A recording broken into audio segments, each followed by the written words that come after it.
Davíð, 3-0 tap hérna á móti Val í leik þar sem að þið voru nánast eiginlega inn í leiknum allan tíman en fáðu okkur svona 3 eiginlega svona svolítið klaufaleg mörk.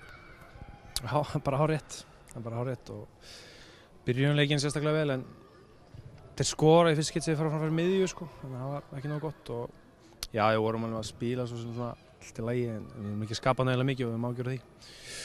En eins og ég segi, þið haldið boltanum miklu meira alla leikinn en náðuð ekki einhvern veginn svona að búa ykkur til almennilega færi? Já, bara rétt, já, og við áttum að gera betur og við komum upp á síðasta þriðjung og áttum að gera betur og við lögum það bara nú. Nægur tími til stefnu væntanlega? Já.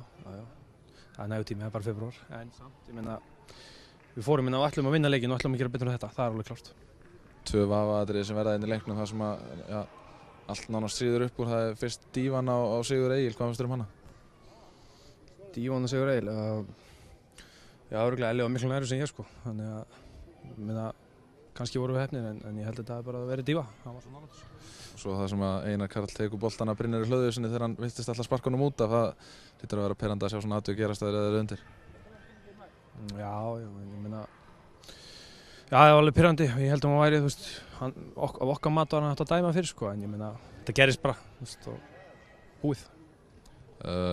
Stefnið að því að bæta við ykkur einhverju fleiri leikmönnum?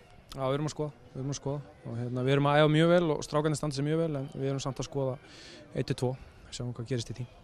Taplausir þangað til að þessi leikur kom, þannig að þetta hlýtur að vera ásættanlegt Reykjavíkurmót svona í heild sinni. Já, en það er samt bikar þarna og við vildum vinna hann, þannig að við vildum ekki rétta leikinn til að tapa. Tusen takk fyrir þetta.